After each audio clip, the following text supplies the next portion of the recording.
ಒಂದು ಕಾಮರ್ಸ್ ಡೇನ ಎಲ್ಲ ವಿದ್ಯಾರ್ಥಿನಿಯರು ಸೇರಿ ಬಹಳ ಅಚ್ಚುಕಟ್ಟಾಗಿ ಆಚರಿಸ್ತೀರಾ.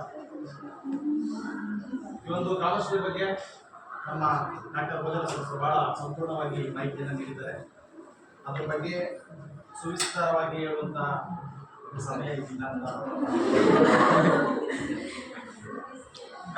ಕಾಮರ್ಸ್ ಅಂತ ಅಂದರೆ ವ್ಯಾಪಾರ, ವಹಿವಾಟು, ಆಮದು, ರಫ್ತು.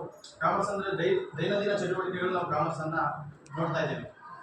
ಒಂದು ದೇಶದ ಒಂದು ಆರ್ಥಿಕ ವ್ಯವಸ್ಥೆ, ಒಂದು ದೇಶದ ಅಭಿವೃದ್ಧಿಯನ್ನು ನಾವು ಏನಾದರೂ ಪರಿಗಣಿಸಬೇಕು ಅಂದರೆ ಅಲ್ಲಿನ ಆರ್ಥಿಕ ವ್ಯವಸ್ಥೆ ಯಾವ ರೀತಿ ಇದೆ, ಆರ್ಥಿಕ ವ್ಯವಸ್ಥೆ ಒಂದು ಸರಿಯಾದ ರೀತಿಯಲ್ಲಿದೆ ಅಂದರೆ ಆ ದೇಶ ಅಭಿವೃದ್ಧಿಯಾಗಿದೆ ಅಂತ ಪರಿಗಣಿಸ್ತಾರೆ. ಒಂದು ದೇಶ ಅಭಿವೃದ್ಧಿ ಆಗಬೇಕು ಅಂದರೆ ಅಲ್ಲಿನ ಆರ್ಥಿಕ ವ್ಯವಸ್ಥೆ, ಒಂದು ಕಾಮರ್ಸ್ ಒಂದು ವ್ಯವಸ್ಥೆ ಭದ್ರವಾಗಿರಬೇಕು. ಆವಾಗ ಮಾತ್ರ ಒಂದು ದೇಶ ಅಭಿವೃದ್ಧಿ ಆಗಲಿಕ್ಕೆ ಸಾಧ್ಯ ಅಂತ ಹೇಳಕ್ಕೆ ಇಷ್ಟಪಡ್ತೇನೆ.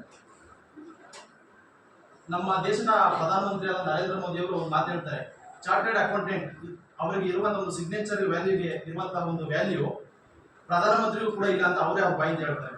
ಯಾಕಂದ್ರೆ ನಾವು ಪದವಿಯನ್ನು ಪಡ್ಕೊಳ್ತೀವಿ ಹಾಗೂ ಡಬಲ್ ಡಿಗ್ರಿಯನ್ನು ಮಾಡ್ತೀವಿ. ಡಬಲ್ ಡಿಗ್ರಿ ಮಾಡುವ ಜೊತೆಗೆ ಪ್ರೊಫೆಷನಲ್ ಕೋರ್ಸ್ ಅಂತ ಏನು ಹೇಳ್ತೀವಿ, CA, CS, CMA ಇಂಥ ಕೋರ್ಸ್ಗಳನ್ನ ನಾವು ತೇರ್ಗಡೆ ಹೊಂದಿದಂಥ ಸಂದರ್ಭದಲ್ಲಿ ನಮಗೆ ಸಮಾಜದಲ್ಲಿ ಸಿಗುವಂತಹ ಒಂದು ಗೌರವ ಸ್ಥಾನಮಾನ ಬಹಳ ದೊಡ್ಡದಾಗಿರ್ತದೆ. ಡಿಗ್ರಿಯನ್ನು ಪಡ್ಕೋಬೇಕು, ಡಬಲ್ ಡಿಗ್ರಿನೂ ಸಹ ಪಡ್ಕೋಬೇಕು, ಸಮಾಜ ವ್ಯಾಲ್ಯೂ ಇರುತ್ತೆ. ಇದ್ರ ಜೊತೆಗೆ ಪ್ರೊಫೆಷನಲ್ ಕೋರ್ಸ್ ಅಂತ ಏನಿರ್ತದೆ, ಚಾರ್ಟರ್ಡ್ ಅಕೌಂಟೆಂಟು, ಅಂತಹ ಒಂದು ಪ್ರೊಫೆಷನಲ್ ಕೋರ್ಸ್ ನಾವೇನಾರ ತೇರ್ಗಡೆ ಹೊಂದಿದಂಥ ಸಂದರ್ಭದಲ್ಲಿ ನಮಗೆ ಸಮಾಜದಲ್ಲಿ ಒಂದು ಒಳ್ಳೆಯ ಗೌರವ ಸ್ಥಾನಮಾನಗಳು ಪಡ್ಕೋಬಹುದು. ಅದನ್ನ ಪಡ್ಕೊಂಡಿರ್ತಾನೆ ಅವ್ರು ಗೊತ್ತಿರ್ತದೆ ಅವ್ರ ಸ್ಥಾನಮಾನ ಎಷ್ಟು ನಂಬಿದ್ದವ್ರಿಗೆ ಅಂತ. ಅಂತಹ ಒಂದು ಸ್ಥಾನವನ್ನು ತುಂಬಕ್ಕೆ ನಾವು ಪ್ರಯತ್ನ ಪಡಬೇಕು ಅಂತ ಹೇಳಕ್ಕೆ ಇಷ್ಟಪಡ್ತೇನೆ.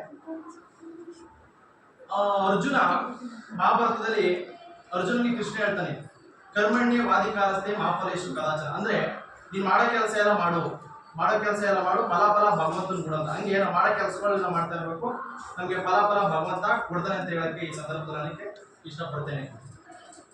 ಆಮೇಲೆ ನಮ್ಮ ಒಂದು ಸ್ನೇಹಿತ ವಾಟ್ಸಪ್ ಸ್ಟೇಟಸ್ ಹಾಕಿದ ಬಹಳ ಕಠಿಣವಾದ ಪದಗಳು ಅಂತ ಅನ್ಬೋದು. ನಾವು ಮಾಡುವಂತಹ ಕೆಲಸ ಹೆಸರಾಗ್ಬೇಕಂತೆ. ನಾವೇನಾದ್ರೂ ಕೆಲಸ ಮಾಡೋದು ಹೆಸರಾಗಬೇಕು, ಇಲ್ಲ ನಮ್ಮ ಹೆಸರು ಹೇಳಿದ್ರೆ ಕೆಲಸ ಆಗ್ಬೇಕು. ಆ ರೀತಿ ನಾವು ಕೆಲಸ ಮಾಡಬೇಕು.